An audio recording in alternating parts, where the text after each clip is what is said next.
Donald Trump அவர்களாக இருக்கட்டும், JD வான்ஸ் அவர்களாக இருக்கட்டும், மீடியேஷன் அப்படிங்கிறது இங்கே நடந்ததான்னு கேட்டா இல்ல. போரை நிறுத்துவதற்கு ட்ரேடை காண்பித்தேன், நீங்க போரை நிறுத்தலைன்னா நான் உடனடியாக வியாபாரத்தை நிப்பாட்டிடுவேன்னு சொல்லி மிரட்டினேன், அதனாலதான் பாகிஸ்தானும் இந்தியாவும் போரை நிறுத்தினார்கள் அப்படின்னு சொல்லி டொனால்டு ட்ரம்ப் அவர்கள் சொன்னதற்கு இந்தியாவினுடைய வெளியுறவுத்துறை அமைச்சகம் உடனேயே உன்னை போட்டு அப்படிலாம் எதுவுமே நடக்கல அப்படிங்கிறத தெளிவுபட கூறியிருக்கிறார். There was no call between the Prime Minister and President Trump. Nuclear பிளாக்மெயிலுக்கு இந்தியா அஞ்சு விடும் அப்படின்னு நினைச்சாங்க, அதெல்லாம் இனிமேல் நடக்கவே நடக்காது அப்படிங்கிறத நாம் இப்ப காண்பித்திருக்கிறோம். இதுவும் இந்தியாவுக்கு ஒரு சக்சஸ் தான். இந்தியாவின் மீது பாகிஸ்தான் ஒரு தாக்குதலை நடத்தினாங்கன்னா பாகிஸ்தான் மீது இந்தியா 10 தாக்குதலை நடத்தும் அப்படிங்கிற உண்மையை நாம உலகுக்கு சொன்னது ஆபரேஷன் சிந்தூர் வழியாகத்தான் என்பதுதான் வெளியுறவுத்துறை அமைச்சருடைய கூற்று. அதே நேரத்தில் யுத்தம் முடிந்தது அப்படின்னு சொல்லி நம்ம எல்லாருக்கும் தெரியும். ஆனா ஏன் முடிஞ்சது அப்படின்னா அதுக்கு காரணம் பாகிஸ்தான் வந்து நம்மிடம் கெஞ்சியது தான்.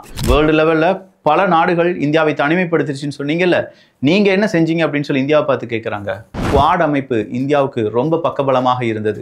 பிரிக்ஸ் அமைப்பு, அதுல ஈவன் சைனா இருந்தாங்க கூட, சீனா முதல் எல்லாருமே இந்த ஆபரேஷன் சிந்தூர்ல இந்தியாவுடன் தான் இருந்தாங்க. உலக நாடுகளை கண்ட்ரோல் பண்ணக்கூடிய அமைப்பா இருக்கட்டும், நாம முக்கிய பங்கு வகிக்கக்கூடிய குவாட் அமைப்பா இருக்கட்டும், இரண்டுமே இந்தியாவுக்கு ஆதரவாகத்தான் இருந்தது.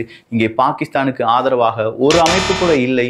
இதுல இருந்தே எதிர்கட்சிகள் சொல்வது பொய்தான அப்படிங்கிறத ஈஸியா நம்மளால ப்ரூவ் பண்ண முடிந்து விடுகிறது அப்படின்னு சொல்லி வெளியுறவுத்துறை அமைச்சர் சொல்றார்.